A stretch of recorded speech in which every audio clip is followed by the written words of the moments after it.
Today we're here with Greg of K&K Trailer Sales. We're going to talk about why making emotional decisions are some of the worst decisions you can make. We're going to talk about how he acquired a family business that was around for 20 years, basically took it off of his family's hands and turned it into something that fed him a new lifestyle. We're going to talk about how knowing his numbers allowed him to open up several new divisions, as well as, interestingly enough, acquire a business that he should have had no business acquiring and using those skills to make it profitable within 12 months.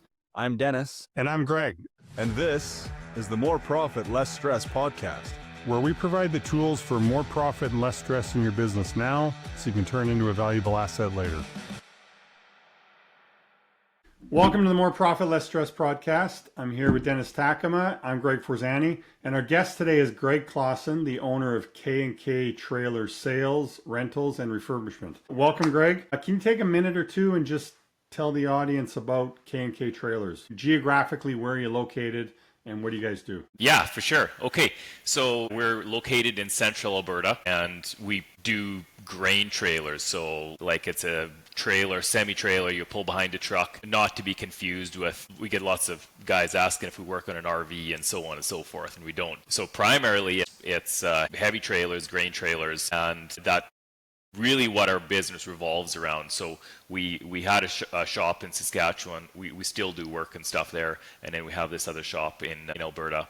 And we're the main dealer for Berg trailers, which are made in Manitoba. The business itself is an old business. It was started with my dad and my brother back in like 96. We worked with semi-trucks. And then one thing, kind of due to what we had to do, we changed into trailers, and now our primary focus is just trailers, and the rentals and the sales and the refurbishment are the three main things that we focus on in central Alberta. And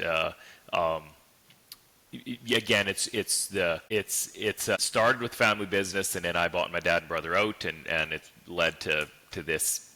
So I ask this naively. You say grain trailer, and because I don't know, is there a difference between a grain trailer and like a big trailer that pulls behind a semi-truck on the highway that moves goods? Yeah, ultimately what you're probably referring to is like a reefer trailer or reefer van is what is very common in the States. I mean, you have it's either a flatbed trailer or a reefer van. And what these are, in a sense, they kind of look like a reefer trailer, but in Canada we always we have two together, which are what we call a Super B configuration. And so it's a hopper bottom, it's a big trailer, kind of the sidewall looks like a reefer van, the bottom is hoppers, and that's where grain or sand or whatever they're hauling it's for moving bulk commodities, is bulk grain, bulk fertilizer, frac sand, those products. You made a comment that you took this business over from your parents. So how long, what your parents still the same thing that you did? You decided to buy in, they wanted out. What was the story there? I started working in the business when I was a kid, and I started as a mechanic and whatever, and I kind of worked my way up into management, or ended up in there by default, probably because I was the son and so on. So my brother ended up moving out to Manitoba. He wanted to kind of change his horizons a bit, and my dad was getting pretty stressed out. Well, they were both pretty stressed out with the ownership of the thing, because I mean, it just was. We had over 20 years of business, we had worked ourselves into a bit of a hole, and it was a little stressful thing. Most of our conversations ended up sitting around saying, how do we get out of this hole we're in, and what do we do? And there's a lot of conversations, reviewing, looking back as to those times. There's a lot of conversations. And it's kind of an interesting thought process of us sitting around and saying, what else should we do? And I feel like that's a good thing to do, but to be doing that all the time becomes stressful, to saying, what else should we do? What else should we do? This isn't working. We need to get out of this hole. And to be constantly in that conversation is an interesting dynamic, and that's where we were. And anyway, I saw some opportunity with the trailers. I said, okay, I think we can do this with the rentals. We can do this with the sales and the rental combination. I think it's going to work. So I stuck my neck out and said, look, I'll buy you guys out, and I think I can make this thing work, possibly. I mean, I knew we were in a hole, but I also didn't know. I didn't know how else to move forward from where we're at, because my dad and brother didn't necessarily see eye to eye on the situation, and so I was acting as a mediator between the two of them, and I had to accommodate that situation also in relationship to the hole we were in. And so finally I said, look, I'll just take it over, and then I can steer this thing in what direction it needs to go in.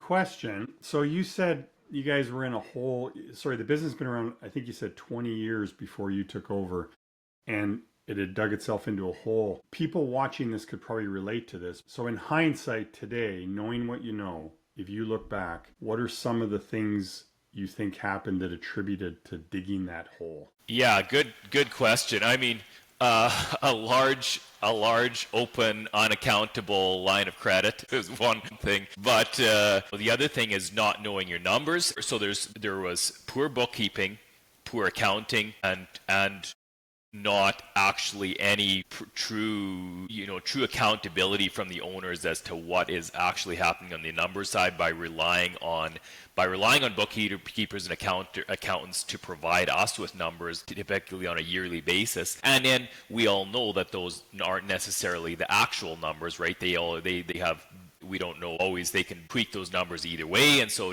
what was the true picture of the business? What actually happened? Did we actually have cash come in, or didn't we? And so that was the major failure there, was not actually knowing what happened. Lots of money, but not a lot of accountability.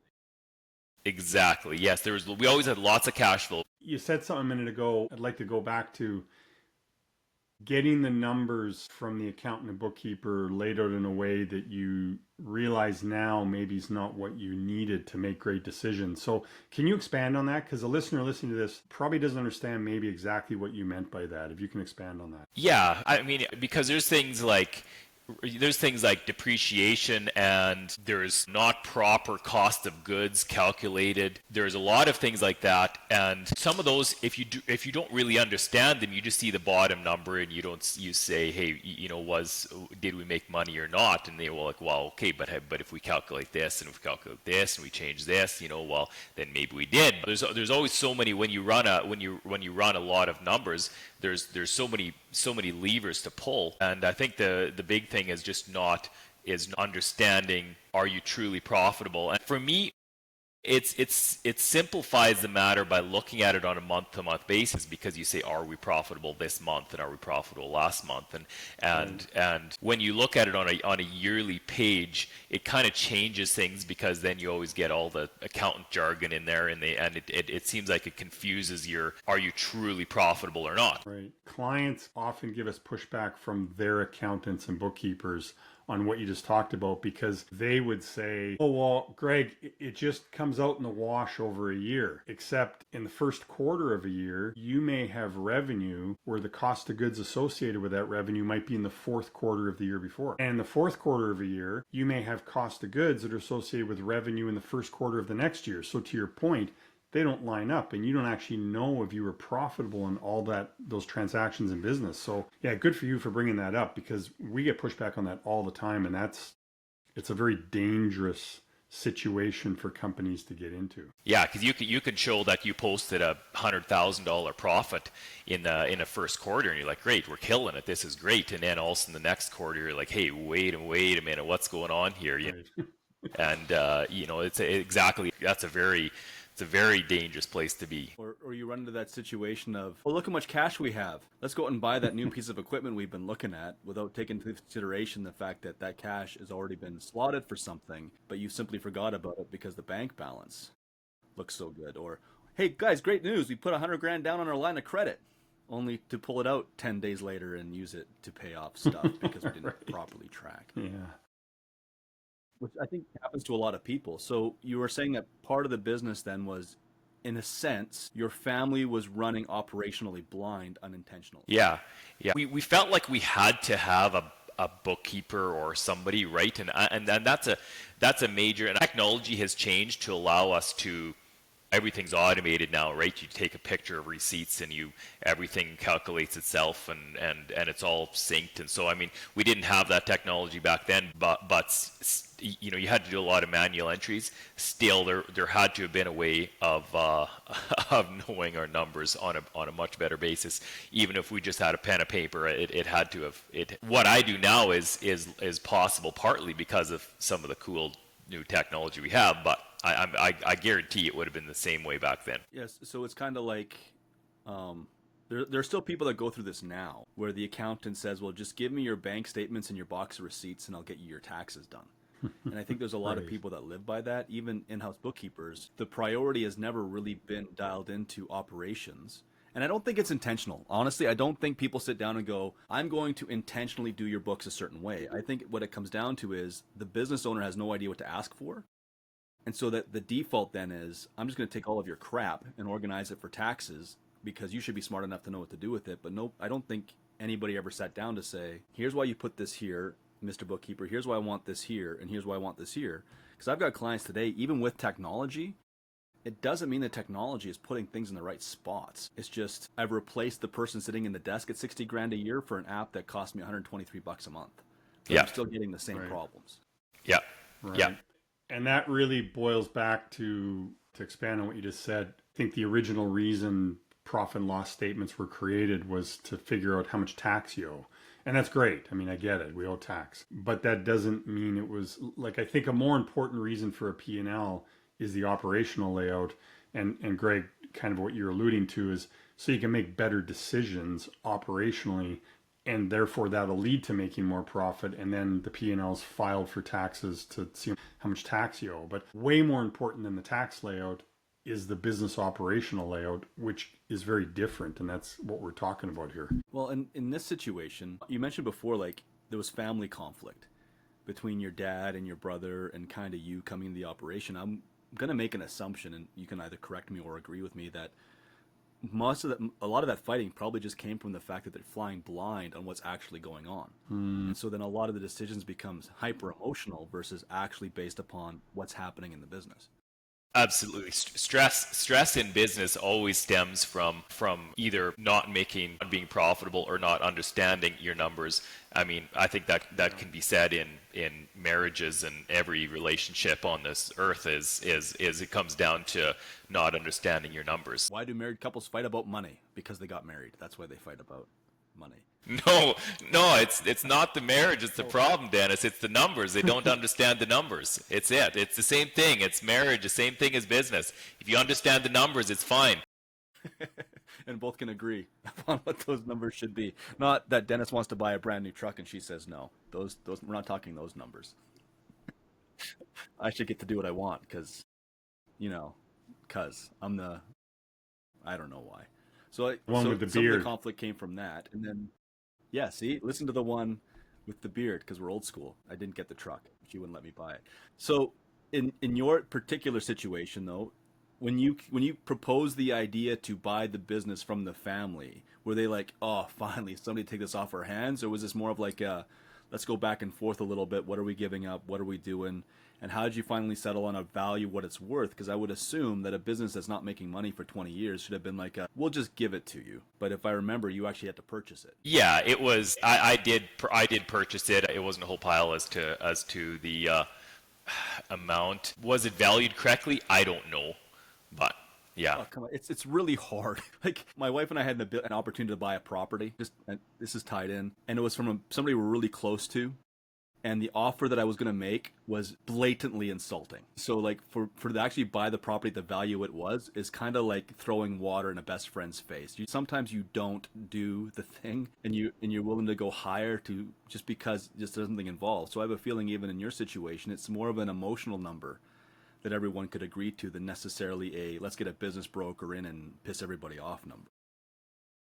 Yeah. The context of that is very interesting to me too, because 20 years in business, you would assume that if I'm buying a business that's been around for 20 years, I should be paying a premium for this business after 20 years. And your response to that was, well, it wasn't, it was more than I probably should have. We didn't get it properly evaluated. It was a number that we could agree to versus an actual, your family made a very fantastic ROI of all of this work. It just turned out to, well, it sucked after 20 years and somebody had to come along and fix it. Yeah, it's an interesting subject because in reality, it was probably worth whatever the assets were worth, because that's a tangible thing. You're buying assets. If there are any assets, they're trailers, whatever. So it's worth that. And then it's worth goodwill. And the goodwill is supposed to be a real profit after you pay yourself fair market wage times a multiple. But if the company was losing money, then that goodwill is zero. So in theory, it would be just pay the assets. Now, you probably maybe paid more. And in hindsight, it worked out really well for you because you were able to turn the business around, which we'll get into that story, and fix it. And in hindsight, it's well worth it. But a lot of people don't know how to turn that business around. Therefore, they'll overpay for the business and they never get out of that hole. They never make a profit. And all they've done is risk. If they borrowed money or got a bank loan or sold their house to buy the business, they just risked all that to buy a business, overpay for it, and not know how to turn it around. And then they lost even more. Yeah, absolutely. That is. I mean, and that's the situation I would have ended up in. I believe. I mean, I think me buying out the business. Yeah, in hindsight, I'm happy I did it. Maybe I could have ended up somewhere better without buying it. Even who knows? But here we are now, and I'm happy I did it now. But without Dennis's help, I would have been I'm pretty sure I'd have been one of those cases that was just never did turn the thing around. I'm pretty sure. No, man. I mean, you bought it and everything became perfect the next day. It was a easy success story, right? Like you over the family company, and you woke up the next morning and life was perfect. Yeah, it worked out really well for you. So you bought the business, you took it over, and then I'm going to assume that, and I'm making some assumptions. Maybe I shouldn't say the word assume, but I'm going to make some conclusions in that when you started ripping things apart. Were they what you expected, or were they worse than you expected? Were they better than you expected? Like, what kind of happened once you actually had full control of the thing? I had been managing it for quite a few years already, So there was nothing that I didn't expect. There was no surprises. I mean, I knew exactly where everything was. I kind of had an idea of how far we were upside down, how big a hole we had to climb out of, and so that wasn't really surprising to me. The big thing was like after we talked about this here the other day, after I found Dennis, or I found a video that Dennis did, the whole thing, walking through the snow, circling back. You were like, oh man, we're back in the same place we were, and then with that one, we started digging into our numbers myself. I dug into the numbers myself, and I said, hey, wait a minute, we're losing some serious money here. Actually, that we weren't necessarily tracking before on a month-to-month basis. We always would, we'd look back, and over a year, you'd have a couple good months, and you have some bad months. In the end, it was, you're lucky if you made anything, but usually you lost a bit and whatever. But once you started tracking it on a month-to-month basis, and we saw some really bad months, I was like, hey, this isn't good at all. This is a real wake-up call for me. That's where, to me, once I actually started looking at it on a monthly basis, it changed everything. And I said, hey, stop. We have to stop what we're doing right now and change things right now. So is that a situation where you just didn't have that kind of permission before? Nobody just ever had the idea that we run our own numbers. It's not that I could have done it. Anybody could have done it. I could have done it. My dad or brother, anybody could have done it and sat down and figured out our own numbers on a monthly basis. Nobody just ever had. It just never crossed our mind that that's what you should do. And it was just always the bookkeeper's job. We were always so flat out busy doing all the other things that we should be doing, right? And we were overloaded and overstressed with all these things that we just said, oh, the bookkeeper's looking after the numbers. We're just going to work super hard over here, and we just need to work harder. Then we'll make more money, and we'll just keep working harder and harder, and that will solve it. It was always the mindset is we'll just do more, we'll get more revenue, and we'll work harder, and that'll fix the problem over here, but not realizing that we need to sit down and actually run the numbers ourselves. Interesting point you just brought up. You're saying you had to run the numbers and look at them. And I'm thinking to myself, there's probably a lot of business owners, like people might be watching this and say, oh, yeah, well, I look at my numbers. And I've done that. If they're saying to themselves, I look at my numbers, I've done that, but the results aren't there. They're not getting the results. What would you say to those people? Because your definition of look at the numbers and understand is probably different than what they're thinking. Yeah, I guess. I mean, you have to start somewhere, though. You have to start, if you're not looking at your numbers, first of all, if you're only looking at your numbers on a yearly basis, that has to stop. And secondly, if you're relying on your bookkeeper or accountants to provide you with your numbers, that has to stop. You need to understand your own numbers. You have to sit down. Without that, it's just not going to work. You have to know your own numbers, and you have to sit down and figure it out. And you start with really simple stuff. You just start with a spreadsheet, or like what you guys have, your profit plan or your super simple calculator thing. Even you simplify and make it super simple and say this is what comes in and this is what goes out, and that's the difference. And you have to do that on a monthly basis to simplify this, and then that's a starting point. And then you from there you learn a few things, but that's where I feel like that's where you initially have to start. You simplify it right there on a monthly basis to the point of it's just A plus B equals C, basically. So then when we started this, you reached out because you saw a video. We ended up having a conversation. The first thing we started doing, of course, was, as we just mentioned, was ripping through your numbers. You said that as you're ripping through some of them, you figured out expenses you shouldn't have had, areas where you were putting money that you would not realize you were learning money on. What were some of the other things that were like, wow, or some eye-opening things that you went through that were like, maybe I should have done? I know you talked about I should have done this stuff sooner, but what was some of the stuff that you were like, okay, well, this is fascinating, this is fascinating, this is fascinating, I got to make a bunch of changes really fast? What were some of those things you got rid of? Well, since we're on kind of we were trending on that topic anyway, was our in-house bookkeeper. That was one of the things we had to chop. We had an in-house bookkeeper we had to get rid of, which was painful because she was a family friend and a friend.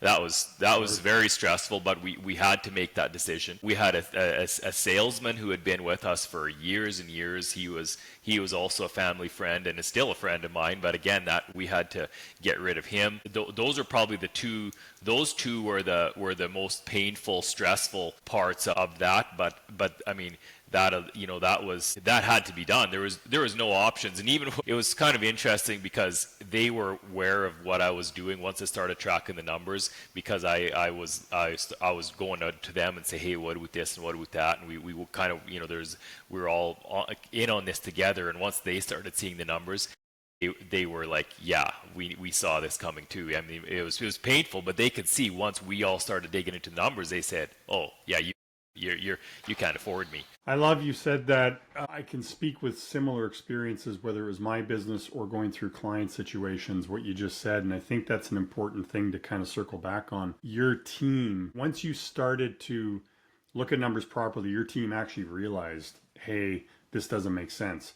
Which means for a business owner out there who is going through a similar situation, has to get rid of some team members, cares about those team members, feels responsible. Those team members know deep down, like when you show them those numbers and you show them the reality, they know. And if they care, and if they know you care about them, then they're going to know it's the right thing to do. And what I'm trying to say is, as an owner, that was very stressful for you, but it was the right thing to do. And I think the point is, in hindsight, you could say to people, it's okay. Like it's an okay exercise to go through because it's the right thing to do. Because if the company fails, they're going to lose their jobs anyway. Company can't afford to keep them. Yeah, absolutely. And that's the thing. It's stressful. You know what to do. You have to rip that Band-Aid off. You just have to do it. And you can't, not saying that you have to aggressively fire people the minute you feel like it, but when you know that they're costing you money and you don't do it just to try and be nice or to try and push it off, you're not doing anybody a favor. And I hope I've learned that lesson. I don't know. I still don't know if I have, but I feel like that's something you have to do quicker. Once you know it, you do it. You got to do it. Rip the Band-Aid off and move on. Because once you do it, because you're always like, oh, I don't know how will we do this and who's going to do this. And then once we got rid of them, nothing changed. The business still runs. The business still, everything was good. We just had to shuffle some things around, and it's you always say, well, I can't ever live without my full-time bookkeeper. Well, guess what? You can. Well, especially if you're doing things the right way and not just doing things because you're doing things. I have an uncle. He knows his numbers quite well. He will bring on people every year that he knows are actually just an expense and not an income, because it's his way of helping out certain people. So you can earn the right to do that. In your situation, it was that the business couldn't afford to be a charity at that point. And I think you probably found out too that a full-time bookkeeper was probably only doing part-time work as it was. Right.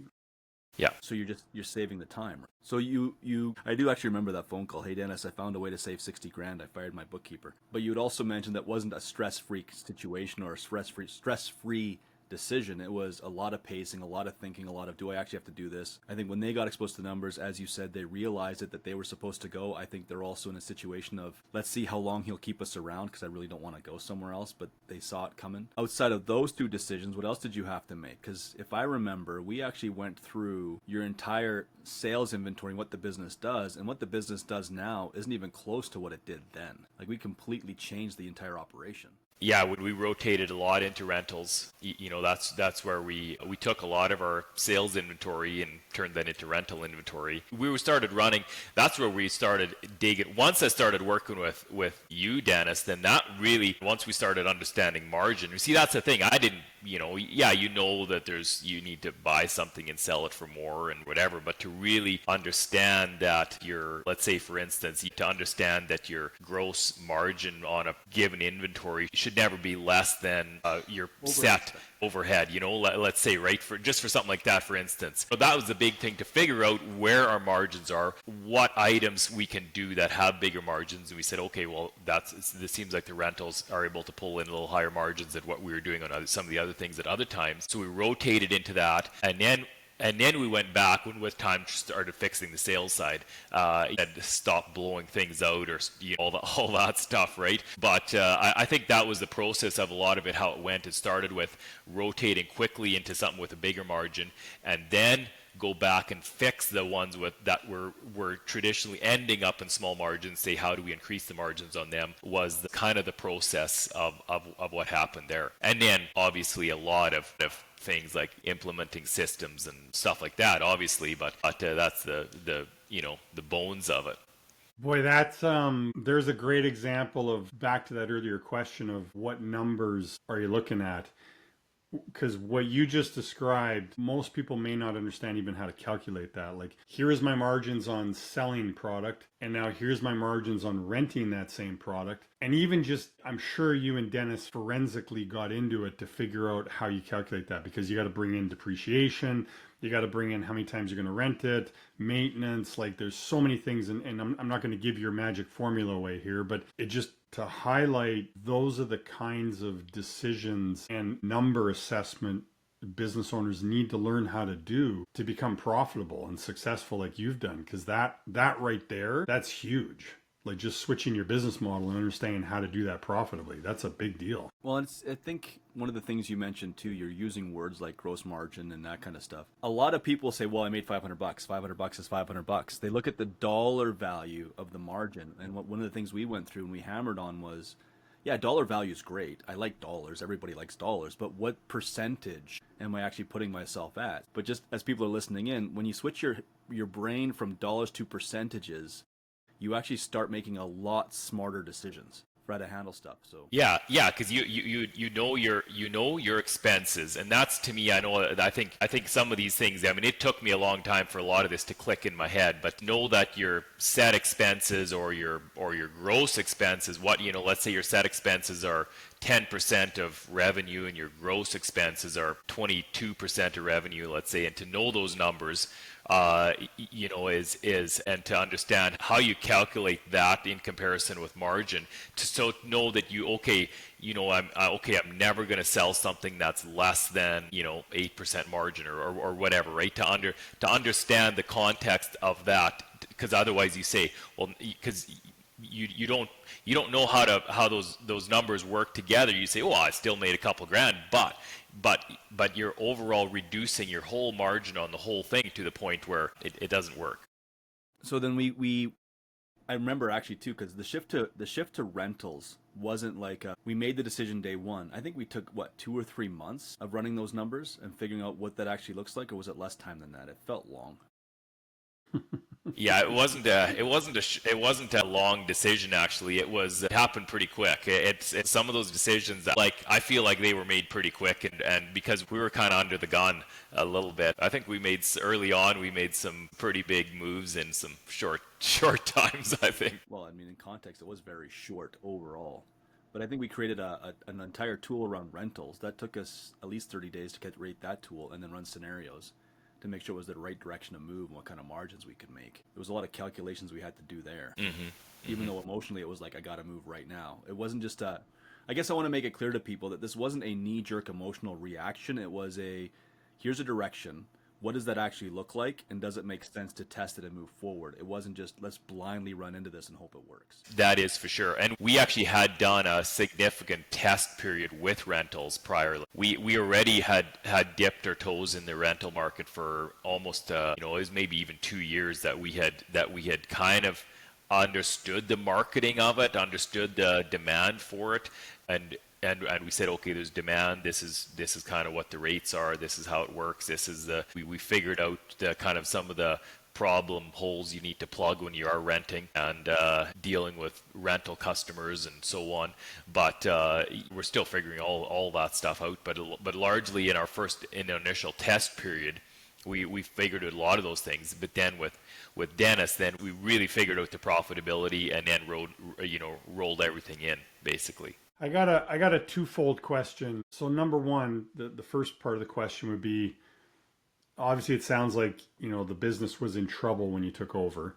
So the first question is kind of how far into trouble were you? And you don't have to share personal information like numbers and things, but like how desperate was it? How far into trouble were you?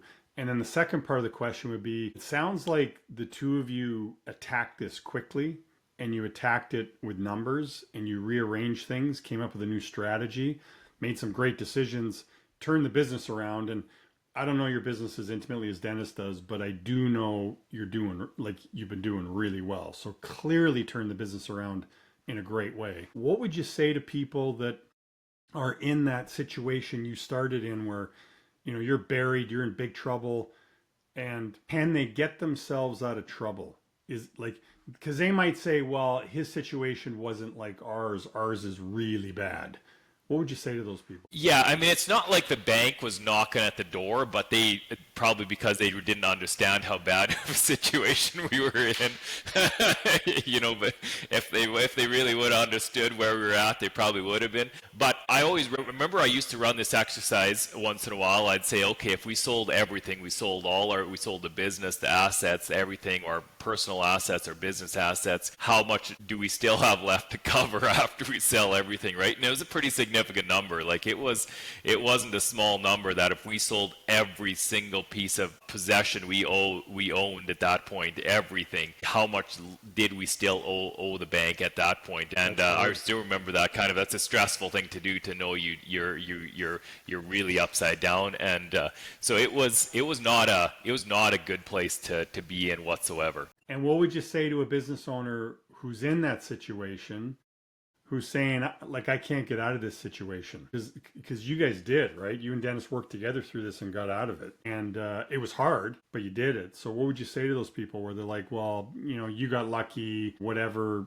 that wouldn't happen for me? Yeah, it's not easy. That's for sure. It's going to be stressful, and you're going to have to do things that get you out of your comfort zone. There's no doubt about that. And there's going to be some blood, sweat, and tears the first while, for sure. But when you start moving in the right direction, because there's only way. I mean, there's only one way out. That's really it. I mean, you can either, there's always a way out for these businesses, and yeah, some of it's not easy, but you can do it. You absolutely. Yeah, I would think if we could do it in what the situation we were in, most businesses, I would think there's going to be some that are maybe too deep that they have to explore other options. But again, there's always options. There's always solutions to it. I always feel like it just comes back to the same thing. You just gotta know your numbers, and you have to know them. Even if you know you're upside down, you still have to go back to say, what are we doing? What are our numbers? And then you can improve, because without that, you can't make a decision. I can phone up you guys and say, hey, I got this business. It's really upside down. What do we do? And you say, well, Greg, what are your numbers? And I say, well, I don't know my numbers. Well, guess what? We can't make any decision until we know them. And then once you know them, then you can say, well, what's my margin on this and what's your margin on that? And then you can make a decision. But without that, you're stuck. You have no moves until you know your numbers. It's fascinating, that whole conversation, because I think as you rip things apart and you understand how the numbers actually work, sometimes what feels like a mountain of a problem is like a 2% problem.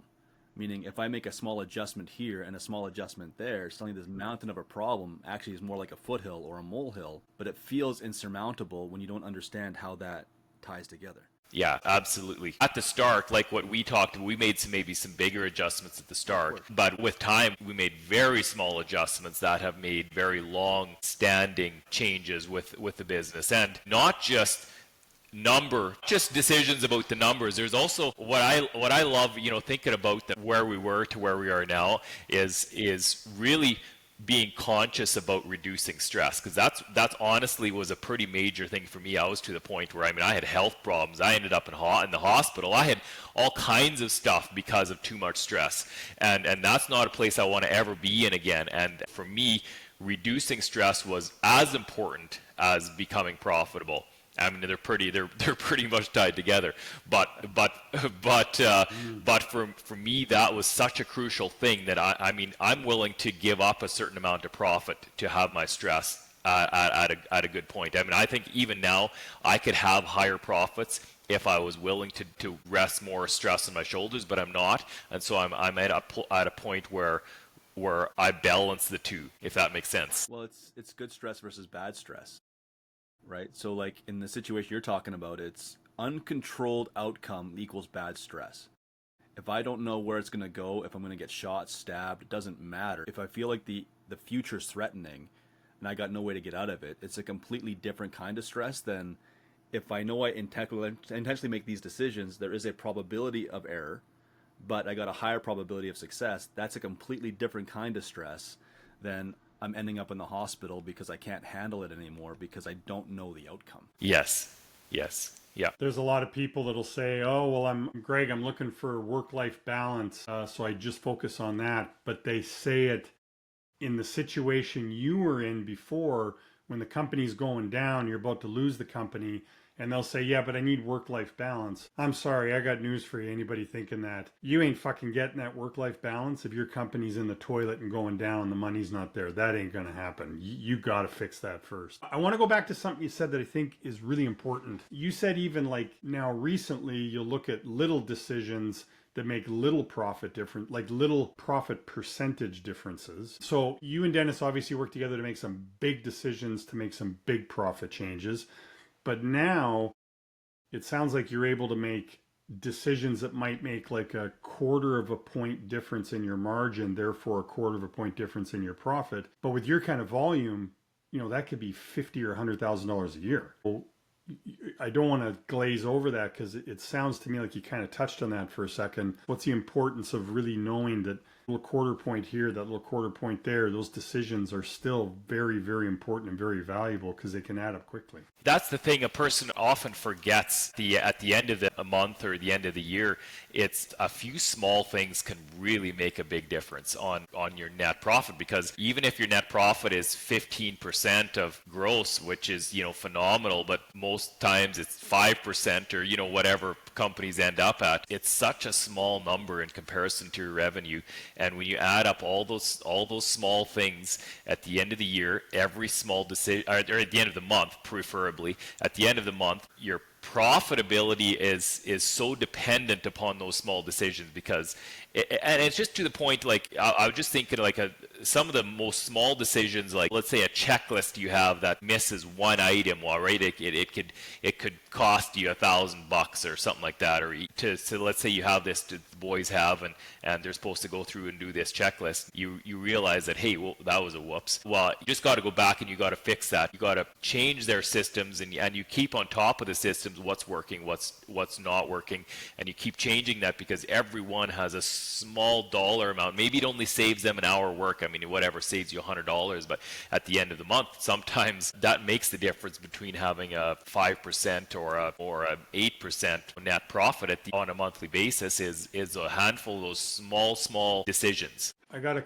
a question. It's going to be a little bit of a long question. I got to lay the groundwork first. But I think it's really important for our listeners, but I think it'd be very important for Dennis and I to hear your opinion on this, because a common frustration we see is a client will start working with us, like your journey. They'll start working with us, they're losing money, not making money, make some fast changes, start making money, things are great, and they get to a number where they'll put in their pocket about 250 grand a year.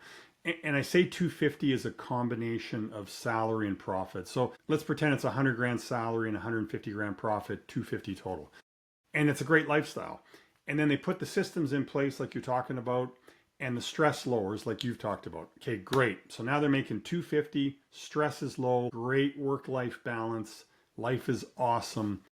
And they just hit the coast button and they'll stop the program. And then we'll find out a year, 2, 3 years later, it kind of started to dive bomb a bit. Now, I respect that I don't work with you, Dennis works with you, but hearing through Dennis, I respect that, wow, you went through that whole journey, but you're still, I'm going to use the word pushing, but you're not pushing and stressing yourself out because you're living this great work-life balance situation.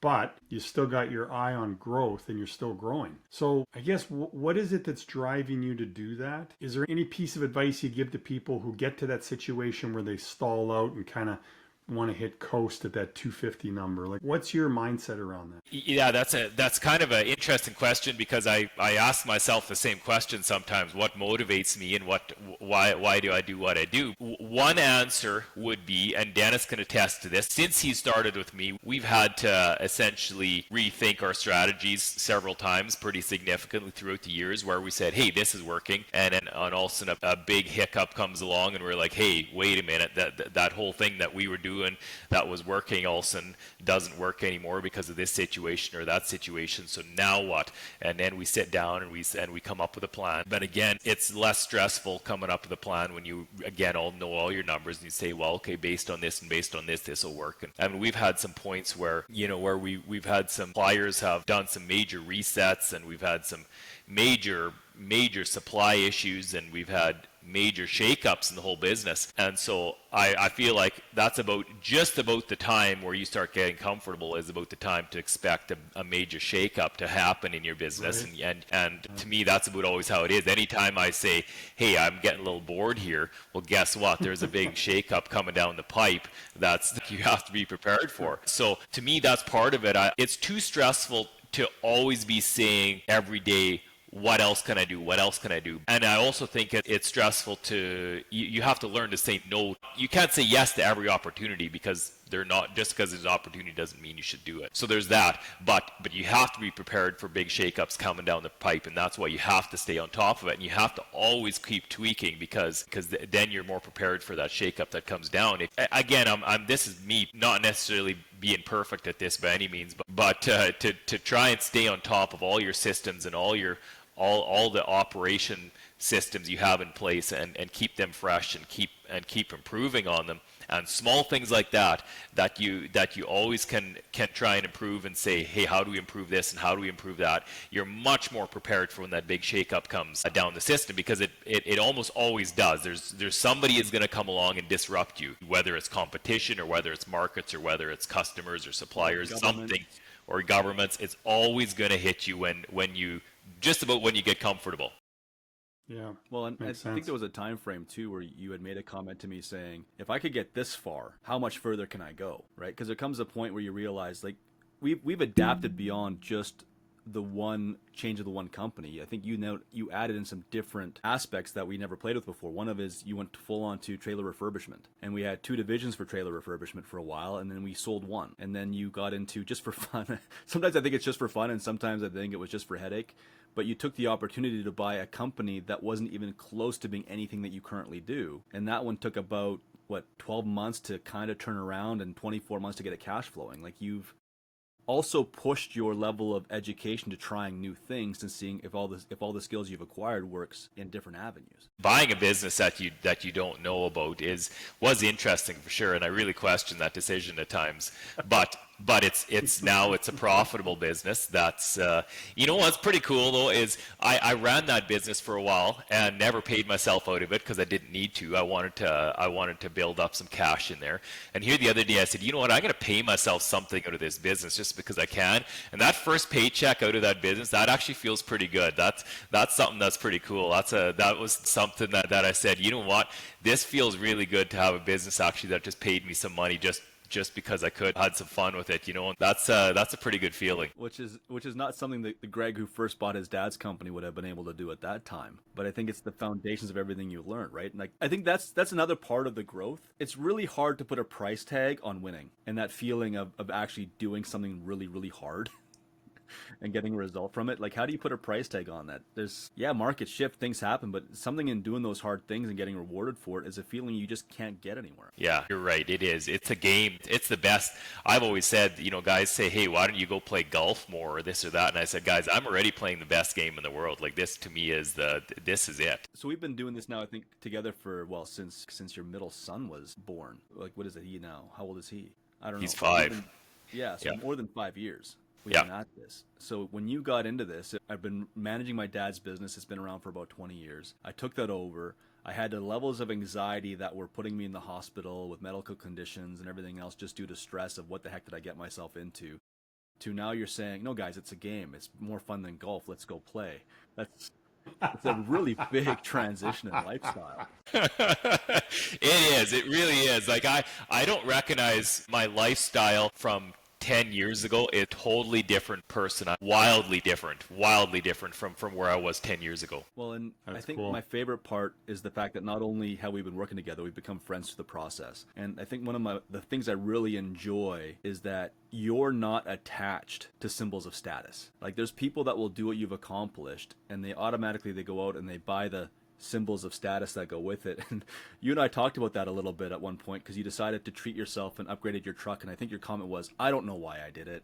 I had the one that was working. I went to the dealership. I saw it. I decided to upgrade my truck. And then you were saying that through that process of upgrading the truck, it actually unintentionally changed some of the relationships that were around you because people started treating you in a way that was different than the way they were treating you before. Yeah, that's some very interesting dynamics, and sometimes you have to realize that you have to be careful what you accomplish because you may end up losing some of the friends you had. I mean, but again, it's I mean, there's a whole conversation we could have with that dynamic. Well, I think what you mentioned that suddenly people went from being this is just Greg to now everybody's asking you for like investment advice and business advice because somehow the status symbol changed who you were, when realistically who you are has never changed. But I think people forget that just because you make something doesn't mean you got to live somebody else's goals. And I think you've been very clear about what your goals are, and I've really enjoyed watching your lifestyle flourish because we had conversations too around, hey Dennis, how do I work less because I can't turn it off? And so then we're like, okay, well, what happens if I just schedule an extra day off a week where I'm not allowed to work?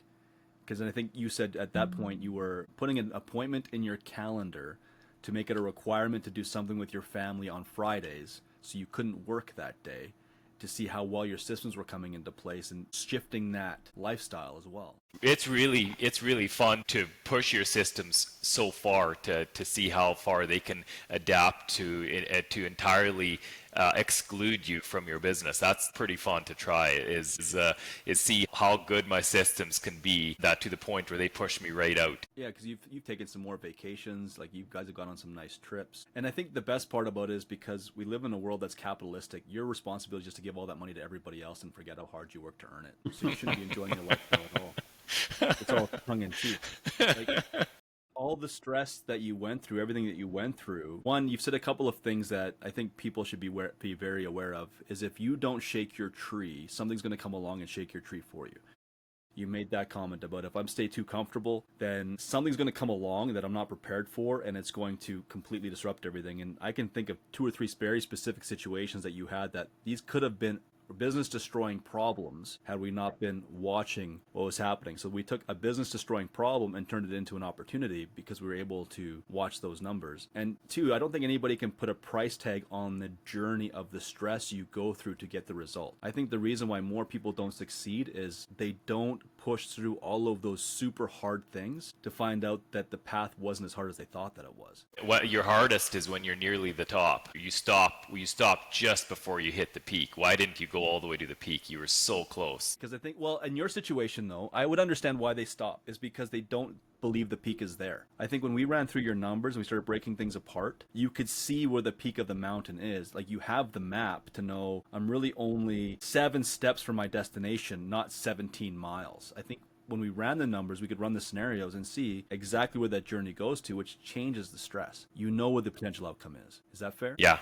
The same with the electrical company. It was, well, this will be an interesting idea, but we could map out the numbers to know what was actually possible. And if, I don't know, did we hit the goals on the right timeline? Did we hit the goals before the timeline, or did we end up just slightly behind the goals but hit the result just later on the timeline? I don't remember. I think we had made a timeline with that business that we said we want to be profitable in a year, and I think we hit that. I think we were profitable in a year, close at least. We had some cash flow issues with that one, just to trying to figure that one out. But like you said, we were profitable, if not in a year, I want to say like within 14 months. It was very close to a year that we were profitable, and then we had that figured out. I don't think the cash flow issues, some of that was again product of not understanding the business that I bought, and because it was such a different business than my main business, and so it's such a different animal that I realized, oh yeah, okay, this is how it works, and now we have to deal with it. But being able to see the peak of the mountain makes that journey a lot easier. Yeah. I think there's a hidden lesson in kind of the bigger subject you've just shared, going back a few minutes here, is from my experience, I don't think any company can, let's use your phrase, reach the top of the mountain, define that how you want, right? Let's just say predictably profitable, not a lot of stress, protected, all that stuff. I don't think a company can reach that and then maintain it. And the key part is maintain it. I don't think a company can stay there unless somebody on the ownership or executive or management team has been in that situation you were in when you bought the company, which is like they're hanging by a thread, they're about to lose everything. Because that lesson, if you can do what you shared earlier, which is make those tough decisions, do those things, get the advice, get the help like you did with Dennis, and get through that and fight through it and succeed. If you don't experience that at least once, I don't think people have the grit or toughness or awareness. Awareness is a better word. I don't think people have the awareness to maintain that spot on the top of the mountain. Like they let it slip too easy.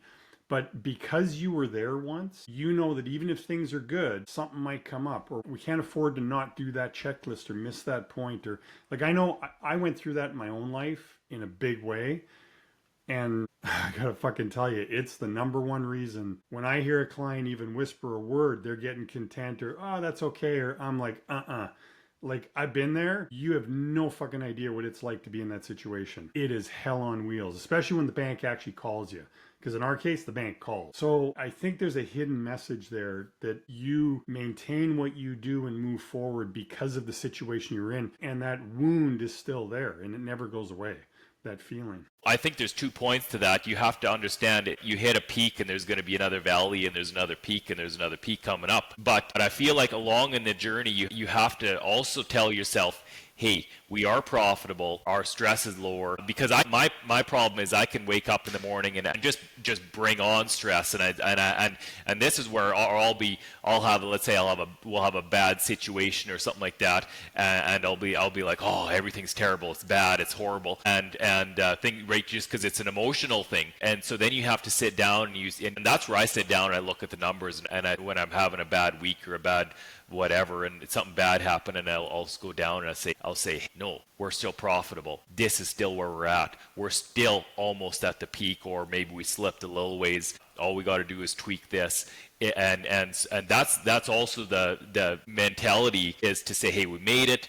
And then you let it slide, or something bad happens and say, oh, we got to start all over. But no, you sit down, you run your numbers again, or you just look at your numbers. They're in front of you, and you say, hey, no, we're still there, we're still good, everything's still fine. That to me is the most powerful thing that a business owner can do. Is you get all stressed out about some scenario, you sit down, say, hey, no, stuff's still good, and then go for a walk and take a chill pill, and you're fine. It's putting the logic to deflect the emotion or diffuse the emotion. Because I think that's the other challenge too, is we're all highly emotional creatures and we run off of just pure emotion all the time, when what you're saying is by understanding what's actually happening in the numbers, you have the map to know where it's going. You're able to, yes, experience the emotion, but deflect the emotion away with what's actually the facts, right? Like I've had conversations Yeah. with someone the other day. I'm a group commissioner for a group. Of course, when you're dealing with people, you're dealing with people. And 3 times now I've had to say, cut the emotion, tell me the facts. What's the actual facts of what happened? And your numbers show you those facts. I can make decisions off of facts and I can help me rein in my emotions. But if you had to remove the numbers from it and only respond to your knee-jerk emotional responses, how do you think the business would go?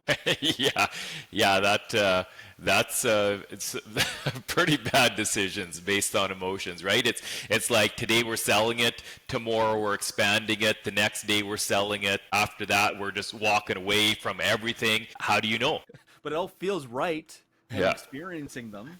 I mean, Yeah. it feels good. So no, it's looking back to see who you were when we started this to who you are now. It's completely different people, and it's really interesting to me too because I've earned some referrals through you from simply you having conversations with people, and then those people would contact me and they're like, you know what, Dennis, I'm calling you because I really want Greg's lifestyle. I really want what he has, and my current business isn't giving that to me. And it's also funny because one of the guys that you referred to me, his specific conversation was, I have a ton of respect for Greg. I really respect him as a business guy. I want his lifestyle. Can you just give me his lifestyle? Let's sit down and talk. And I sat down with him, and the very first thing I did with him is the same thing I did with you, is I started ripping through his numbers. And his attitude to me at the end of the 30 days was, I don't know why I'm doing this. I just want more freedom. By the end of the second month going through the numbers, he's now been with me for 18 months. He refuses to leave his numbers.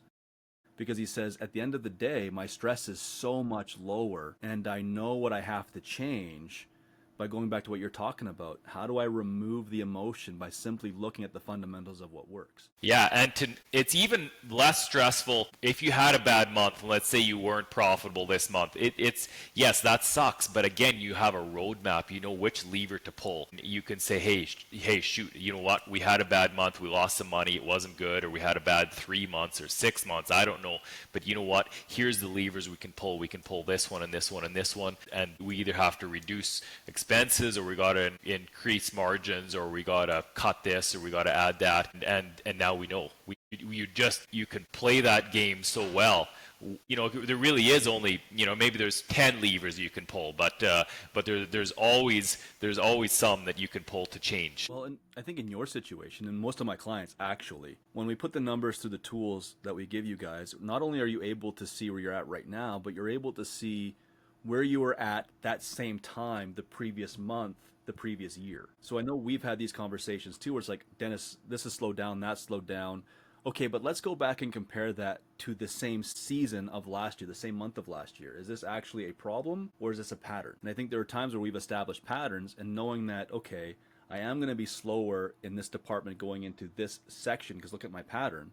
That also drops the stress because you're like, okay, on the other side of this is better the following months. I don't have to freak out so bad because it's slow right now. Maybe I'll just go on a vacation because I'm not needed as much. I don't have to stress the crap for no reason. Yeah, that's so powerful. When all of a sudden your phone stops ringing and you're stressing out, you're saying, my phone stopped ringing, when nobody's calling, what's going on? And you're sitting there and you're just staring at your screen and you're updating your ads and you're refreshing everything and you're spending money on ads and you're marketing. And then also you get the thought, hey, maybe I should look back to last year or the previous year. Yeah, that's always a quiet month. Okay, relax. It's fine. It's exactly. Without that, the ability to look back and track is pretty, it can get pretty hairy. Well, and that's where I get the message from you that says, hey man, I can't meet with you this week. I'm in Mexico with my family.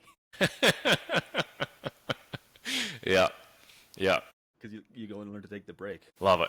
On average, for a guy that's running 3 businesses, we have a refurbishment division we ran the math on. Another thing we haven't touched on or talked about is the fact that I remember this conversation too. You've learned that in business there's certain things that you acquire that are for ego that you don't need, for example, an office space. And I remember you telling me the story where you were meeting with this other guy and you're in his office with all of these rooms and all the staff that were there, and your comment to him was like, yeah, but you don't need any of this. They could all be working from home and you could cut down the overhead.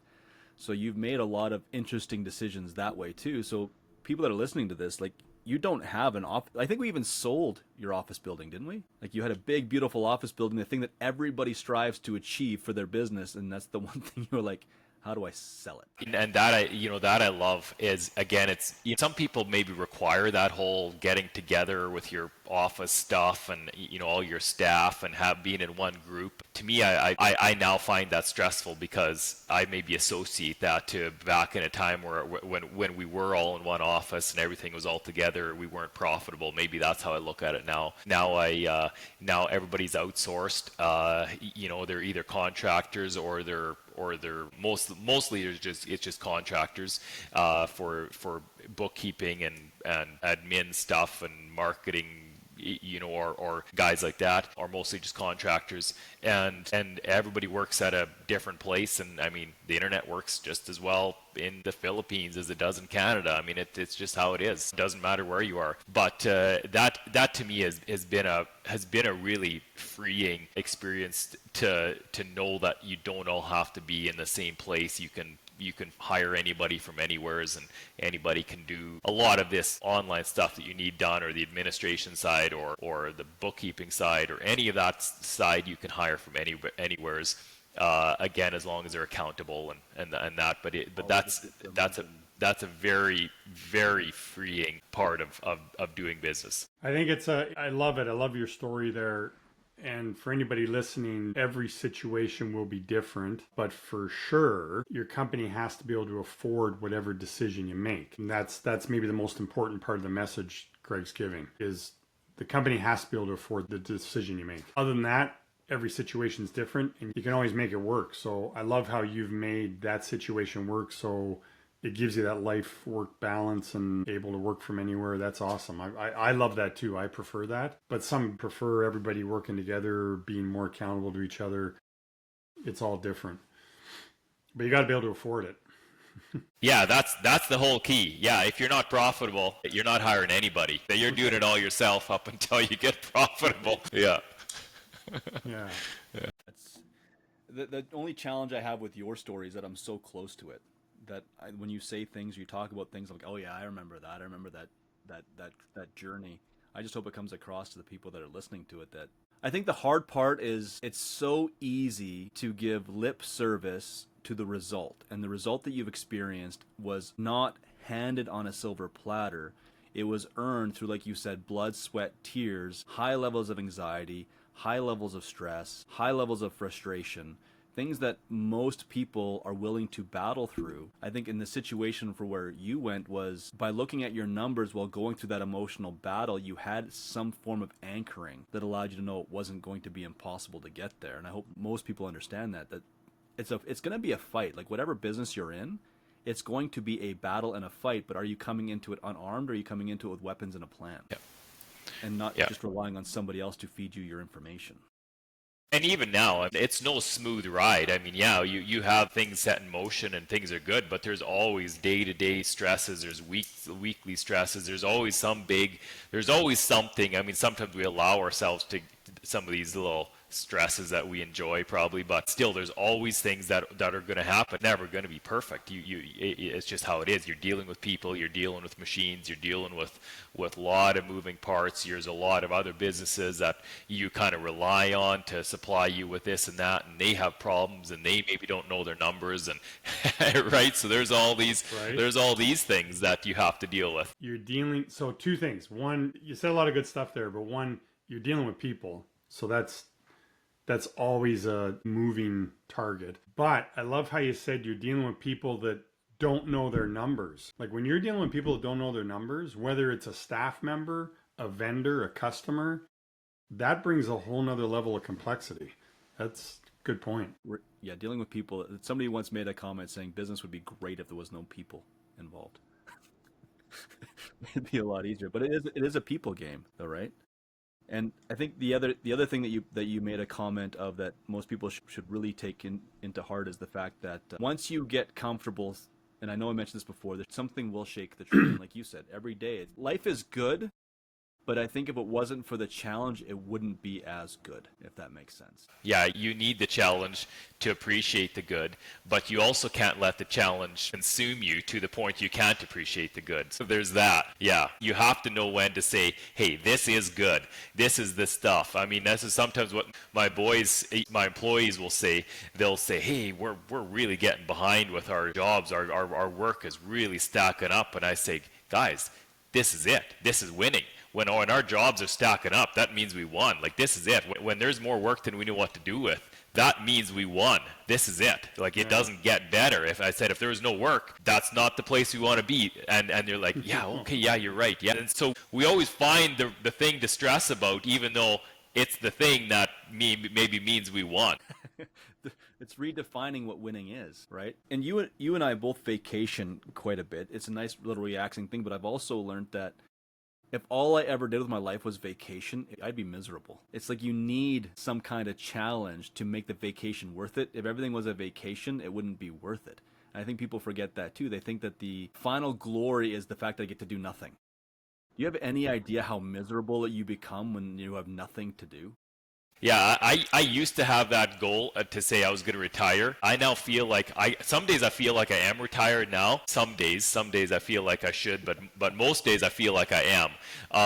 But I really think I've come to terms with this thing that I'm never going to retire, because I actually really do quite enjoy where I'm at now, and I don't want to ever like do nothing, because I'm pretty happy with the amount of work. And again, I'm probably saying this that I'm comfortable, but that's the situation I'm at. Well, I don't know if it's that your life is comfortable. I think it's that you're comfortable with a certain level of chaos that you have, because there's always things to fix, to manage, to figure out, to correct, to plan for. There's always another slight mountain to climb, where I think a lot of people interpret comfort as, I'm sitting in the chair, my lazy boy's back, I got a beer in my hand, and all I'm doing is watching Netflix. There's two different kinds of comfort. Yeah, absolutely. That is very true. You're right. Comfortable is watching systems work as they should, and watching employees work, watching things you set in motion, and you continue to watch them, and they're working as you set in motion, not totally removing yourself from the business and just say, hey, I'm gone for months and months and I don't care what happens. But comfort is watching what you set in motion continue to go in motion. Yeah, that's huge.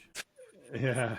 When you get really comfortable and you're like, oh, I don't know what my next challenge is, just do what they do in the mob boss movies. Go plant some tomato bushes or vines and prune them and watch the tomatoes grow and sit in your chair. Or right. Or you could take up surfing or golf, because they're two sports that are literally very difficult to master. Yeah, no, I know there is some things. I know I did start working out. That's something that I've started in the past like eight months a bit, and that actually has been awesome, and that it's always been a goal of mine to do it. And nice. And so this is something that also I'm like, hey, this is where I'm at. I need to do this. This has been my goal. Let's make this work. So that's been a lot of fun. Not like I do it excessively at all, but even just to lock in like half hour a day of weights and stuff like that has been a lot of fun. Nice. Have you ever tried surfing? I've tried surfing. I swallowed so much water that I said I got to learn better. But I'm going back. Actually, just booked again for a surf town again in February, and I'm going back. I'm trying it again. Oh, cool. Nice. Where are you going? Puerto Escondido. Surfing is for sure like a super humbling sport. I don't care how gifted an athlete you are, that's a humbling sport.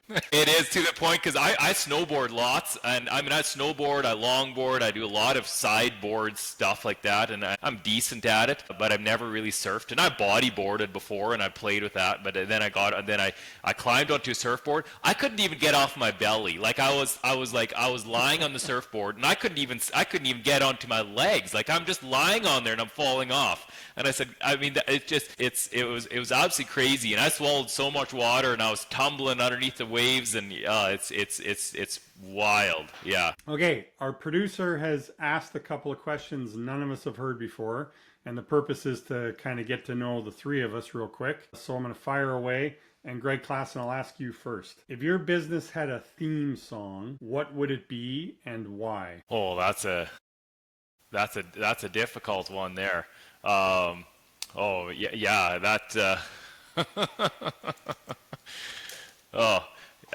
you have to help me out with this one, Dennis. What's my theme song? Outsource that task. That's awesome. But that would be in direct reference to trailers, and I think people would have to get the joke. The kid, which one was that? He said, I like big butts, but I don't think that'd be appropriate. You do haul trailers for a living. So, I mean, it kind of There you does go. flow. Yeah. There's your new thing. But the rest of the Put lyrics a big literally sticker don't on the make any back of sense. every So- trailer of a big butt, right? And then the theme song is I like big butts. That's your new like tagline. Yeah. I want to see the commercials. I don't know. Yeah. I don't know why Yeah. that came to my mind first, but That's why I asked Dennis there. I knew we were going to get an off-the-cuff response. I overthink the question right away. well, and I think the one that came from my business was this is how legends are made. Because I think at the end of the day, it's really what we strive to do, but yours is funnier than mine. That's good. What about you, Verzani? I'm going to go with AC/DC. You shook me all night long. And the why would be for varying reasons. Sometimes Okay, the business why? can shake. Yeah, sometimes the business can shake. Sometimes you want to shake a client's head. Yeah, varying reasons. Like a wake-up call. Okay. Okay. Another question. Greg Klassen, to you. What's a weird habit you have that your friends tease you about? You like big butts? Yeah, but short of big butts. I was going to say short of my use of non-recommended fidget spinners on here, yeah. On podcasts, exactly. Yeah, weird habits, man. It revolves around talking things I say, I'm sure, is largely what I would get bugged about the most. But yeah, I don't have any nervous tics, thankfully, so yeah. At least none that you recognize or nobody's been Yeah. mean enough to point out. Everybody's too polite in Canada. Yeah. Yeah. I think the one habit for me, it's funny because nobody ever points it out to you as the individual. They point it out to the people that are around you. And they'll say, do you know this about so-and-so? I think the one that Michaela gets the most is one of two things. A, people don't know when I'm joking or not joking because I've got an ability to deliver deadpan humor in ways that I think are funny. And number two is I have a tendency to be abrasive just to see how somebody reacts. I don't think that's always the best habit to have is I'll poke and I'll rub a little bit to see how they react to me. It doesn't win me a lot of friends, but it lets me figure out who people are pretty quick. Yeah, that I can definitely testify to that with Dennis. I get behind that one. With a big butt. I mean, thanks. Well, I'm working on that too. The big butt thing. Got to get the squats in. What about you, Verzani? Recently, for sure, it's one of our dogs is overly protective against humans. So my big joke around other people is that he's selective as to what type of person he's overly protective against. And I get shit about putting my foot in my mouth when I say that. So your habit is to say things that put feet in the mouth. I feel like we have the same habit, just in a different context. Yeah, I think say some of the same things about poking the bear. Yeah. Yeah. Just because. I think maybe it's a guy thing. I don't know. Maybe it's an us guy thing, so don't generalize and say it's every guy and get in trouble. Thanks for listening to the More Profit, Less Stress podcast. If you liked what you heard, be sure to subscribe or follow on your favorite podcast platform and leave a comment or review if you're feeling generous. To learn more about us and what we do, check out our website. Until next time, take care.